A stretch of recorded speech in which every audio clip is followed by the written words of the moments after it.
double degree. The first postgraduate degree in chemistry from the Imperial College of Science with Sir Rees, C.W. Rees. And now that she decided that chemistry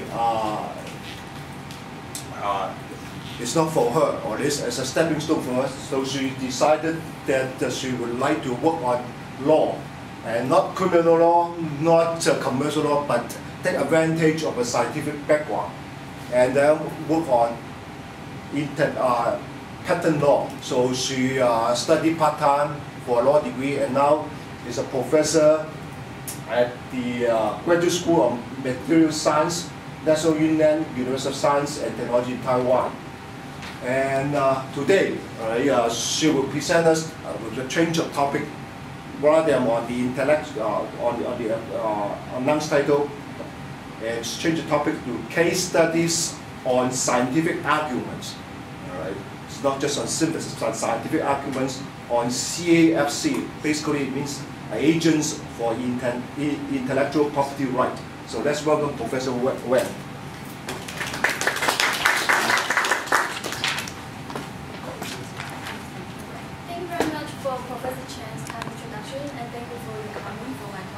I would like to share what I have observed and what I have done in the past. And I also stay in... You have a laser pointer? And I was in the Washington, D.C., stayed in the Court of Appeal for Federal Circuit for a month, for a couple of weeks. And this is a court specialized for intellectual property. And however, in those cases, there are lots of scientific arguments because they deal with the patents. You know the judges, they may not major in science, they major in the law, of course, but however, in the American system, they have a first degree, possibly in science, in engineering, or in literature, something like that. But they have a law clerk. The law clerk, they have the scientific background, and after they have 1 year training in the federal circuit, their starting salary is $250,000 per year, not including bonus. So here I'm trying to bring you some new career direction. It will be very possible for you if you, after you stay here, if you are interested in intellectual property, it will bring you rich in your mind, also rich in your life. So I will give you some cases because we are all scientists, and I will show you those cases, the arguments, and in each case, I will bring in some concept which commonly used in IPR, and then later on, I will ask your opinion whether they have made the right decision. The judgment, opinions, or orders in the federal circuit is the highest call for intellectual property. They may make mistakes sometimes, so this is also a chance to test your knowledge in science as well. And if you answer the question right, we can give you a prize later on. So I'll start with why there's so many patent litigation. It's not only for justice, of course. It's not for protecting the science for innovation, but many for taking over the market, business, order, or they try to merge acquisition of infringed company, or they try to force the licensing their desired patent technology. Sometimes they just do it for market purpose, brand company strategy, and probing the trade secret, something like that. But everything, wherever the money comes, there's the problem. So here's turning the invention idea to money is you have to file patent for your research.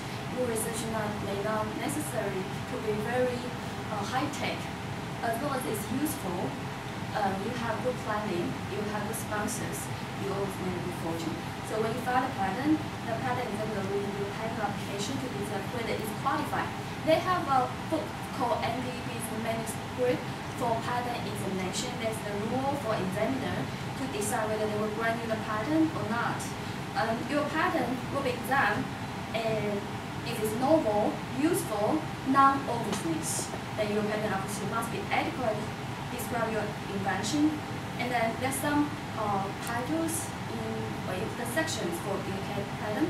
First, of course, we have a title, cross-reference to relate application, statement regarding your research, reference, background of invention, brief summary of this invention, brief description of a drawing. If you have a chemical structure, you have a DNA sequence, maybe you have the structure of a mold, chips, something like that.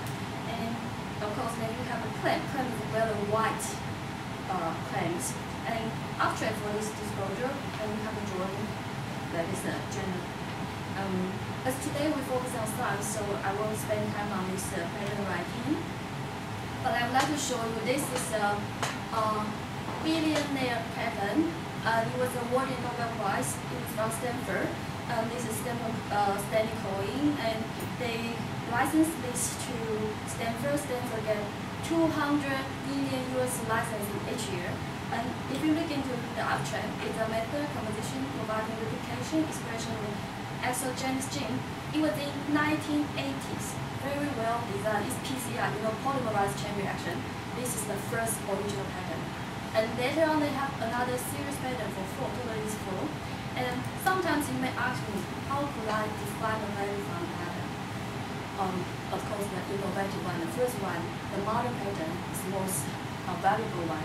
And later on, they could have continued application, they could have division application. So normally a product, if in a pharmaceutical company, they may file a couple hundred to protect just a single compound or product. And they have a way of doing that I will show you in a later case. But when you look into these claims, it's difficult for you to understand why it's so valuable. But there are a lot of business management, and today we focus on scientific arguments. So this one do not have any trial or cases, so we just ignore this one. The next one, this is another very famous pattern. Sometimes the quality of the pattern is also very important.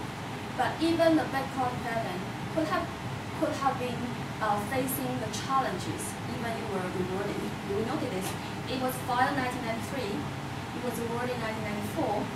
But after 10 years, this is the genetic transfer soybean pattern. The soybean is genetic modified stuff, and it was owned by Monsanto.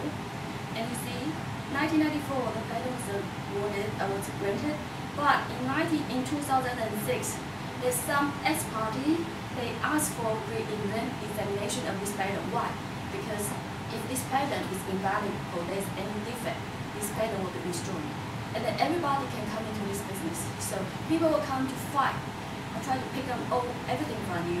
But as long as it's a good one, it will sustain. So you see, it was granted a patent in 2004. But you have to live a very, very long life, and you have to keep all the documents ready. Because you see, from 1994 to 2006 is already 12 years after. If people come to ask many questions inside for scientific stuff, you have to be well presented in the court. You see, the competitors, they submit 4 pages of references. They try to pick up all the defects. This company, Monsanto, they defend very well, so the outcome is, you see, the major clauses have as a result of the examination, the patent 1 to 19 is confirmed, the original claim is sustained, but they put another 20 to 67 to further detail describe their patents. But as long as it's a good one, it's still there. But if it's not very well written, there will be problem, and then the damages could be enormous. So you see, there's if you have time, I will leave the community here. We don't go to this time stuff because it's more chemical about chemistry. We'll focus on chemistry part. We go for this case. This case is from Takeda Pharmaceutical. I was the regulatory and medical affairs manager during that time. And this product is regarding to treat diabetes. And this is case they decided in 2007. And by that time, it's not only in the United States, they have lawsuits all over the world. And I'm the one in charge of the case in Taiwan.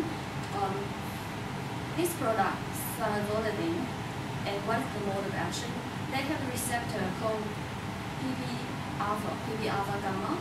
And this receptor could prevent insulin resistance. Insulin, they were the insulin help to digest blood sugars. When we eat something, we know that the blood sugar will increase. But if insulin secure, and then the sugar level will down. But if you have insulin resistance, no matter the insulin